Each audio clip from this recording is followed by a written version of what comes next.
What is going on, guys? Welcome back to the Pick Swap Media YouTube channel. The NBA playoffs are in full swing, and I'm excited for you to hear this episode. I record with my guy, Jackson Llyod, dropping in two parts. I have the playoff power rankings in this episode here, and also the All-NBA and NBA awards picks that the two of us have picked, dropping out the second part of this, which will be coming out tomorrow. So make sure to tune in for both those and enjoy it. Let's get into it.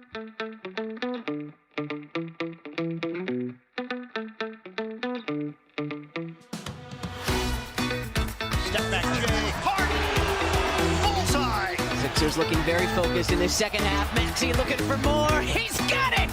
Daniel House, little up and under on the lob, and then flies in with the emphatic one-hand jam. Niang looking for more from outside. Bang, bang, George Niang! Joel, the process heavy.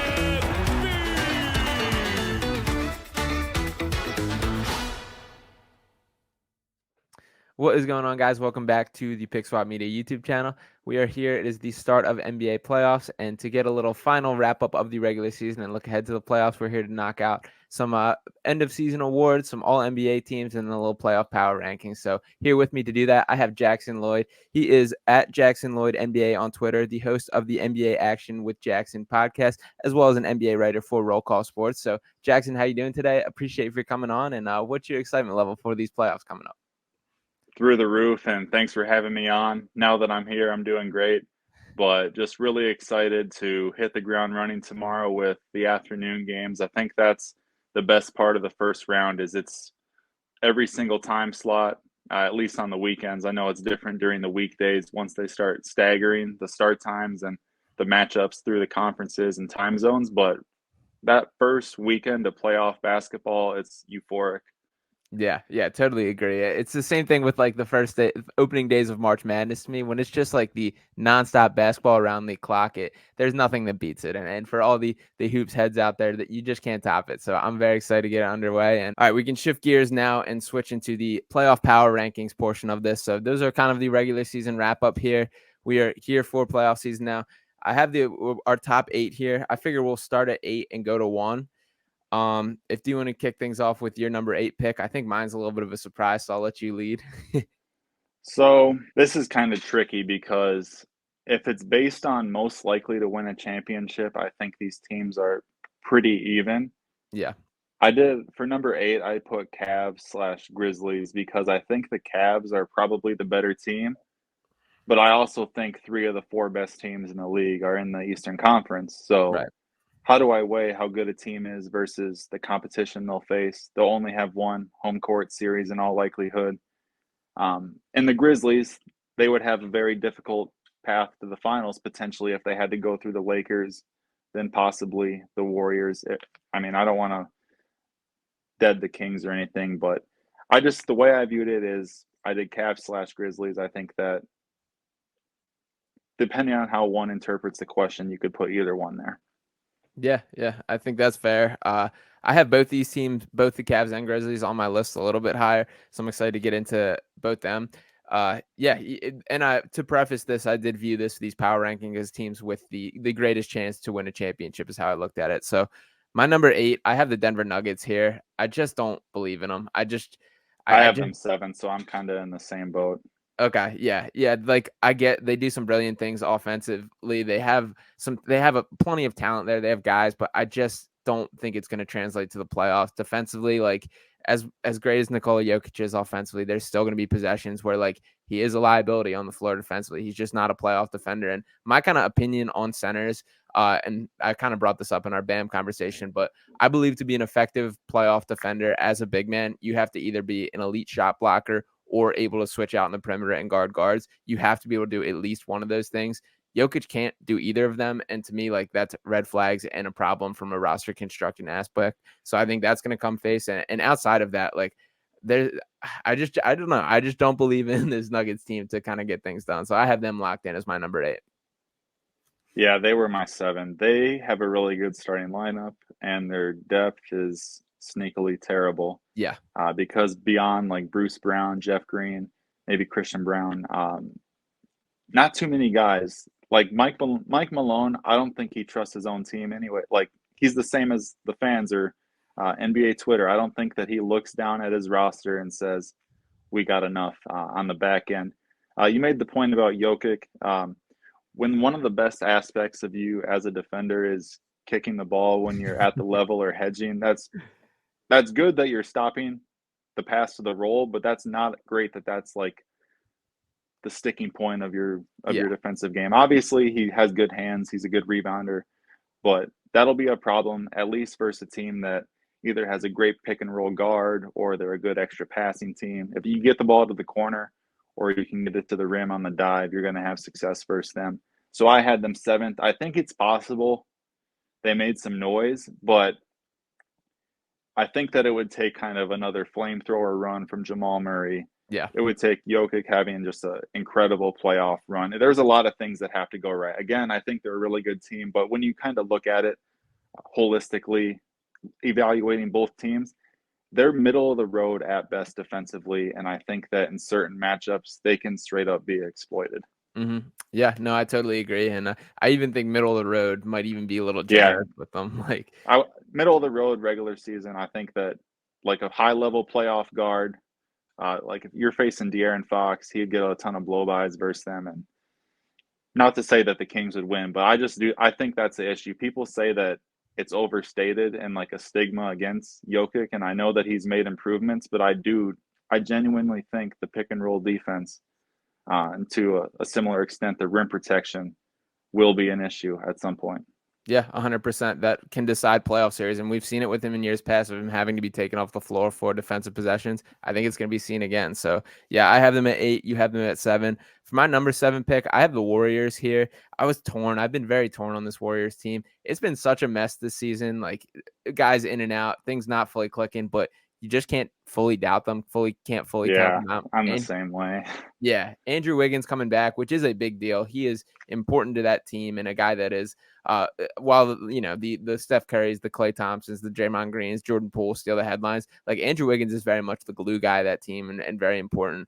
But it's also like he's going in with not having played with this unit in quite some time. So to see how that clicks, I still definitely give them a puncher's chance and think they're, have a chance at competing. But I think they've become a little trendier pick than I personally believe in them. I had difficulty with the Warriors. We had similar thinking. I had them 6th on my list, and it'll be interesting because they face the Sacramento Kings, and the only 2 players on their roster who can guard De'Aaron Fox are Andrew Wiggins and GP2. Both of those players have had weird seasons, to say the least. GP2 had the core muscle injury, I think, and then Wiggins had the extended injury absence, and then he had to take leave of absence for personal reasons. If he can't hit the ground running, especially given the Kings are 1, good, and 2, have home court advantage, this placement might look really stupid if they end up losing in the first round, because apparently Wiggins can return with a 20 to 25 minute restriction. We'll see how strict that is. We'll see if Steve Kerr bends that if he needs to. But if Wiggins can't get on the floor and play his game, he's the best. I would say in spurts and stretches, you could argue that GP2 and Draymond are the better perimeter defenders. But I think that in terms of just guarding quicker guards, I think that they'll lean on Wiggins the most. And the Warriors are a big we'll see. Do you want to doubt Steph and Dre? No. Has the core lost a healthy playoff series? No. But there's so many red flags. I just threw my hands up and put them at number 6. Yeah, I think that's fair, and we're definitely been of the same mindset with that too. I have a tough time, like as much as they've earned respect. I mean, 4 championships in the past 8 seasons, you can't do much better than that. But it's like I just need to see some kind of signs that we really haven't throughout all this year. So same with the Heat and stuff. Yeah, we got to see it. Totally agree. And the Warriors significant favorites for that series too. I believe it's at -270. Really? Yeah, I'm surprised it's significant. I feel like that should be more of a pick'em type series. I went Warriors in 6, but I think it's close. Yeah, that's my mindset too. Like if I had to guess going in, I would think that's pretty split. Like I think this Kings team, as much as like they very well are pretty likely to lose in the first round, like they're a good basketball team. They are going to compete, and this is going to be a fun series from a basketball standpoint. All the dribble handoffs, all the motion, everything going on. So I'm very excited to watch that. And yeah, this one could blow up either way as far as one of those teams making a run and the other flaming out first round. So, yeah, to move on to my number 6 pick, I have the Cleveland Cavs here. I like the Cavs a Nice. lot. I defensively, they're terrific. They've got guys. My sneaky pick that I think could be an issue is I think the Cavs Bucks looking ahead to the second round is going to be a series. I think that's going to be tough. I think the Cavs are equipped to do some nice things to prevent Giannis when they are able to wall up, do some stuff with Jared Allen, Evan Mobley, guys that they can cause some issues for him. Much better suited than most teams. I don't think they can win that series, which is why I have them down at 6. But I do think they're a real deal team. Donovan Mitchell and Darius Garland are a dynamic backcourt duo and pretty much as good as you can get from bucket getter standpoint. So I think the Cavs are complete. I think they're probably a year ahead from being true contenders, but I like them a lot, and I'm giving them a puncher's chance this year for sure. Yeah, the Cavs. I see some panic on Cavs Twitter about some of their closer losses or disappointing losses, and I'm like, guys, your team is one of the future like squads in the Yeah. NBA. You're gonna be fine. Sneaky thing to watch if Middleton is hindered or downright out at all in the playoffs. That series gets real interesting. The Cavaliers are one of the few teams whose front court can match the physicality of the Bucks. They have two tremendous guards. The variable with them is kind of their fifth guy in the lineup or fifth starter. It'll be interesting to see how much they trust someone like Isaac Okoro, or are they going to go with more ball handling with LeVert? That's something I'm watching. But yeah, I'm totally with you on the Cavs. That was the conflicting thing with my choices. I think they might be a better team than the Warriors and Nuggets if some of the worries come to fruition. But they also have such a tough road to the finals, I guess you could say. Yeah, no, I agree with that as well. And I mean, we're gonna get to the top here, but I have the top 3 in my power rankings all coming out of the East, and Yeah. obviously it doesn't shake out that way when you look at the bracket and things like that, but it does make it tough to weigh. Who do you have as your number 5? So I would say at this point, this is where we get to The true the contenders. true big dog contenders. Yeah. And for 5, I went with the Lakers. Mm. Usually, I do not care about teams in the play-in. You're in the play-in for a reason. You are who you are the other 82 games of the year. But given the deadline trades and given the fact they actually got it together with Davis and LeBron, both kind of dealing with injury, that's huge to me. They're a tremendous defensive team. If there's any worries about them, it's that LeBron's foot. Some of their shooting specialists, like Malik Beasley, he only played 13 minutes in a play-in game. What if they can't play him 25, 30 minutes in a playoff game? Jared Vanderbilt, variable in a Memphis Grizzlies matchup. If he's being guarded by Triple J, I don't think that they're going to pay much mind to him. But I think the Lakers are in a spot where this was a weird season for them, but they're right there. I think they're in contention. If you ask themselves, like if you ask them as a team why they should have belief, it's they have LeBron and AD, and they actually have a good supporting cast around them. So check ball and see what happens. Yeah, I like that. I left the Lakers out of my top 8. I'm not as bought Oh, in. I like that. Yeah. I mean, I get it. Like, believe me, they've looked significantly better. This second half of the season Lakers team has been night and day better and night and day better fit, better chance, everything that goes along with it. And I like a lot of the guys they brought in. I think Jared Vanderbilt is awesome. I love Austin Reeves. My pushback to it and why that I kind of kept them off is number one is the health thing. Like we really are just one bad step away from either LeBron or AD and it's over. And I get you can kind of say that about everyone, but it just feels so much more likely. It's different once they're already hurt and they have Yeah. to manage the injury. And even AD, who I gave praise to and had on my all NBA teams, like there's nights where he's just lumbering around and grabbing at different areas. Yeah, game looks painful for him. Like there's some parallels between Embiid and AD. And I hate how people always criticize players like that. Like they're literally battling through it and playing usually at a dominant level. Yeah. Especially with Embiid. Like people say he's like lazy and out of shape. Like, are you kidding me?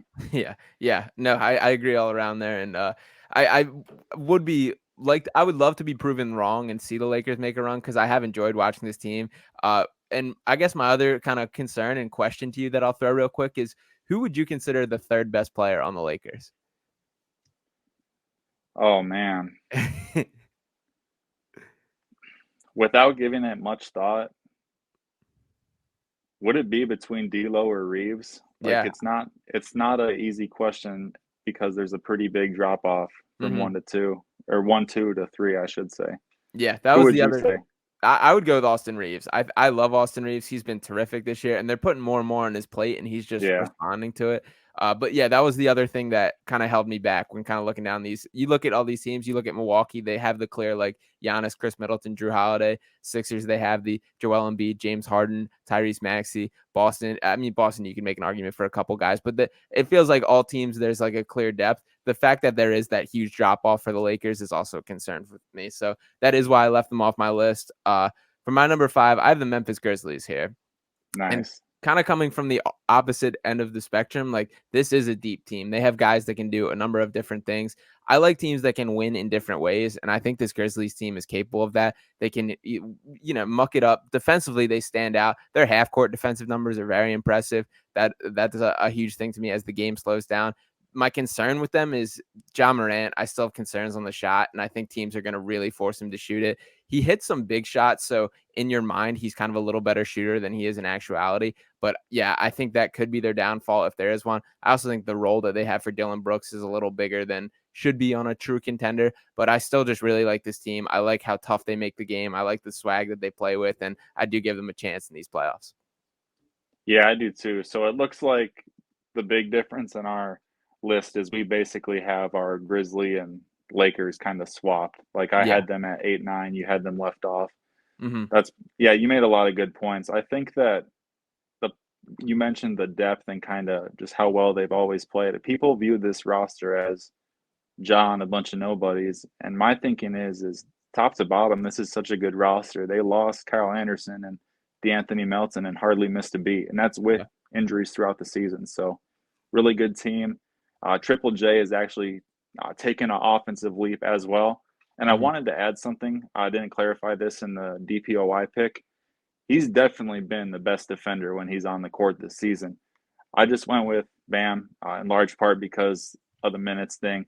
I know that some people don't like that, and I do get that, but it was a pretty big difference. So that's why I went with the pick I did. But JJJ, incredible defender.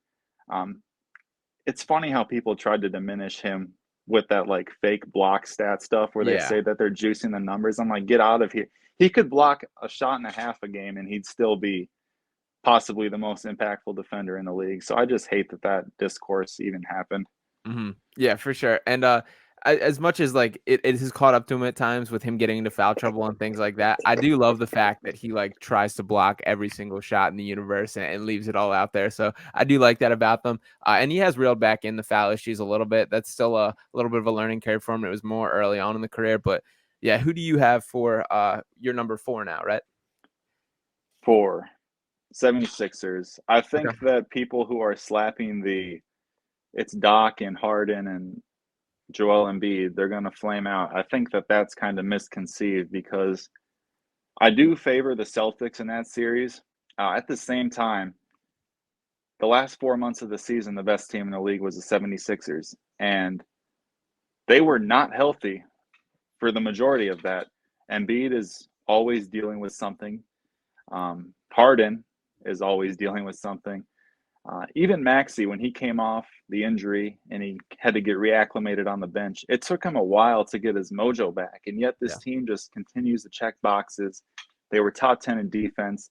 They slowly climbed the defensive rebounding percentage rankings. And that's a big thing for me because if you look at like historic champions, if you're really low in defensive rebounding, you're not going to win.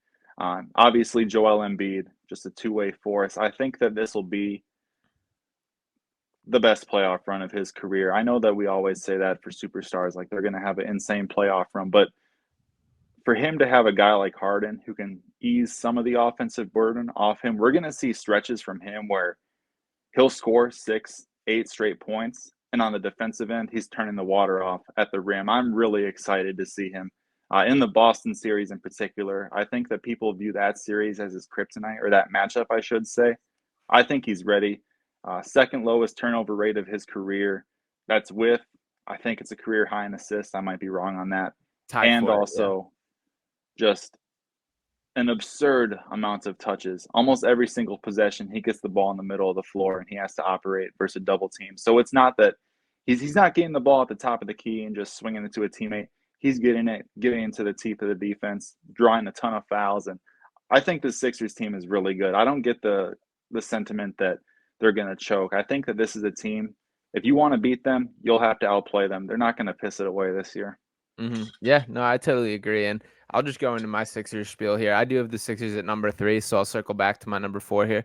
But yeah, this is the first Sixers team that's been fully constructed to just maximize Joel Embiid, because there was all the Ben Simmons stuff, the jamming the Mm-hmm. square peg into a circle hole, trying to make these two work together, and bringing guys like Al Horford who were in an attempt to kind of connect them, but it just didn't quite work. We now are just seeing guys that are meant to bring out the best in Joel Embiid, and that's no coincidence why he's having the best years of his career. Him playing next to James Harden, him able to get actual easy buckets on a regular basis by Harden setting up plays for him is something that he hasn't had for most of his career. And the playmaking is huge. And like you mentioned, the top of the key touches, he's even like calling out places for people to moving the offense around. I think his brain oftentimes gets undervalued, just how smart he is as a basketball player. I completely agree. Yeah, he's incredibly brilliant with the way he can see the game, move things, and that to me is my biggest factor for him. It is Joel Embiid. He's a different version of himself than he's been in past playoffs. He's healthier. There's games this year that he purely just said, like, we're not losing it, and he finds a way to get it done. Like that Celtics game to kind of wrap up the season where he dropped 52, got Yeah, it done that on was the awesome. defensive end. Yeah, so I do believe in him to kind of make things happen. And there's guys around him that are built. Joel Embiid sat at the podium and said, "I've never played with a guy like PJ Tucker at the end of last playoff series." Well, now he's right here with you. And I know PJ is kind of a point of discussion, hasn't been the Yeah. most, successful signing so far, but PJ Tucker was not brought in to bring regular season games. He was here for this stretch. So they've got a lot of guys ready to prove it. And I do think like that Celtics team is going to kind of be the measuring stick for whether this year is a success or not. But I think this team is built for it way more than it's given credit. And I've kind of talked myself into being ready for them to make a deep run. And I do hope it happens. So I think they are a little undervalued across the board, but they very well could go down in the second round too.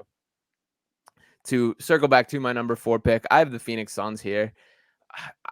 I'm not sold on this team. I was even felt a little bad about having them at 4. To me, it's like I kind of mentioned, like I need to see it a little bit. I mean, Kevin Durant's played 8 games with them. They're 8-0 in those games. It looks great, but it's just like that's only 8 games. There's not enough time to build chemistry, and they're also pretty thin when you look beyond the starting unit. I love Josh Okogie. That's one of my guys. I think he's going to swing a playoff game with his energy and the little things that he does. Those role players to me matter. I think he's a key factor. But when you kind of look beyond that, and also like I'm interested to see how they kind of look at this, because Chris Paul's up there in age. Like his window to win is definitely like the clock's ticking a little bit. Kevin Durant getting older, so they can't like sacrifice this year. But I do think this is a little ahead of the timeline and tough to put them into true championship contenders by only being together for the second half of the season, especially with injuries cutting into that. So that's who I have in my number 4 and number 3. Are these Suns your number 3? No, I actually have them number 1. Oh wow, That okay. is a big kind of leap of faith for me because generally I'm a guy that you have to have continuity. And it's even trickier with the Suns because we haven't seen them handle adversity or get punched in the mouth Yeah, outside of the injuries that they ended up dealing with pretty good. After it was looking really dire in like December and January when Booker went down and they hit a huge skid, but they kind of got the shit back upright. yeah, Um, this will definitely test the theory of like collection of talent versus continuity. Um, yeah, I don't have too much to add on the Suns. I think you hit all the notes. They are a really good team. They've been playing really good.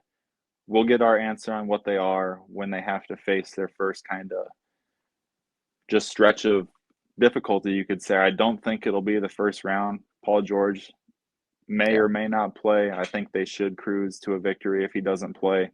Round 2, I think they match up really good with the Nuggets. So we'll see. I think they're really good. I don't have any concerns, really. You hit the nail on the head, though, with the depth.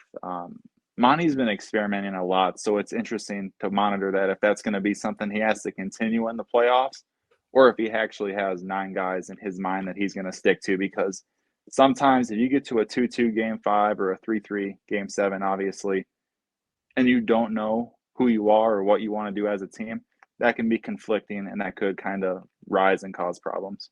Yeah, for sure. And they do have guys that can get hot off the bench, guys that can kind of make, like Bismack Biyombo is a weird one who has nights where I think he's like, this is a playable rotation guy that looks really Yeah. good, and then nights where it's not. So yeah, it is weird for them to kind of have no idea of their identity going in, but the West is so open that you can't count them out, and the top end talent is no doubt there. So I'm impressed to hear you have them at 1. So yeah, I have the Sixers at 3. My number 2, I have the Boston Celtics here. I mean, early on in the season, I was pretty locked in on there's no doubt in my mind the Celtics are the championship favorites coming off the finals run later. When you think of building a team in the modern NBA, it's pretty much the Celtics. When you're talking about 2 switchable, versatile wings as your 2 primary guys, the Malcolm Brogdon addition is a huge deal and gives them a great deal of flexibility. I love Robert Williams. I think that's a great option that they can rely on as a big man. So I think the Celtics team deep. They also can win in a number of ways, which is something that I like to see. But I just think they're a step below the Bucks, who I have at number 1. So that's why I have them locked in there. But who do you have for your? So you got 4. You went with my bad. Sixers. Sixers. 4. You went Sixers. So who's your number 3? So a few weeks ago, I kind of settled in on the Bucks being the East favorites, and then Middleton had that weird landing, and now he's dealing with the knee again. So I did the cowardly thing. I kind of hedged it a bit. I put the Celtics back ahead of the Bucks. Wow. Okay. I think that if the Bucks are healthy, they're the better team. And this is tricky for me because early in the season, the Celtics started, I think, 21-5, and they were just a flamethrower offensively, putting teams in the blender, driving kick threes. It seemed like they had so much ball handling. Everybody was eating. Everybody was shooting 40% from 3. And I don't really have any concerns with the team. I think they're really good. It's just that, can they beat the Bucks with Chris Middleton? That's a question we'll have to answer. The counter to that is, well, we have Robert Williams back theoretically 100% now. I think that this is kind of being viewed as Clash of the Titans in the East. And I'm kind of on the side of, what about Philadelphia? They're still there. A lot of people are kind of snickering at that. But yeah, these 2 teams, collectively, they're my top 2 teams in the East. And I keep going back and forth, and I keep giving it thought and putting myself into circles with it. But no real concerns with the Celtics. There's just a sense I get. For the past 3 or 4 months, they've been at a 50-win pace, give or take. And it'll be interesting because the last 2 years, each half of the season was so different. Last year, they were 500 for half the season. Then they hit their stride, and they're one of the best defenses in league history. This season, beginning of the year, they're one of the best offenses in league history, and they're still defending like crazy. Then, everyone says they got the 1 seed locked up. They're the cream of the crop in the East. Then here come the Bucks, big win streak. Gradually, the Celtics start slipping. They almost got passed up by Philadelphia. Actually, at one point, Philadelphia did pass them before they had to deal with some Embiid and Harden injuries and resting and stuff like that. But that's neither here nor there. But I don't have a doom sense with the team. It's just that I think they need to answer some questions because, I don't know how to put it elegantly. I don't know how to explain it on plain terms that make sense, but I think they're a great team. We just got to see how great and to what extent.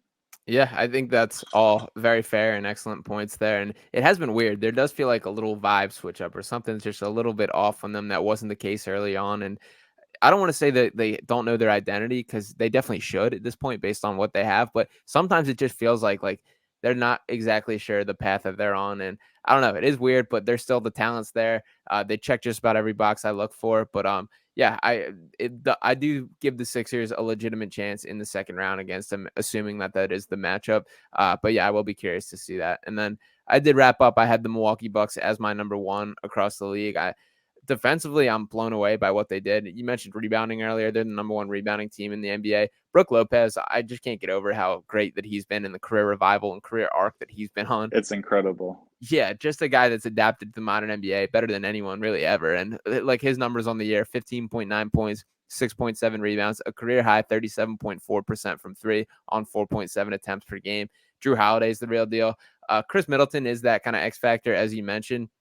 If he's healthy, that's like, I think they're clear cut the favorites in my mind. If he's Yeah. not, it's an open book. And I think there's a fair chance that he might not be. He hasn't fully looked like himself through most of the season, even in the 33 games that he did play. So that is the swing factor for me. But I do have the Bucks locked in as my number one.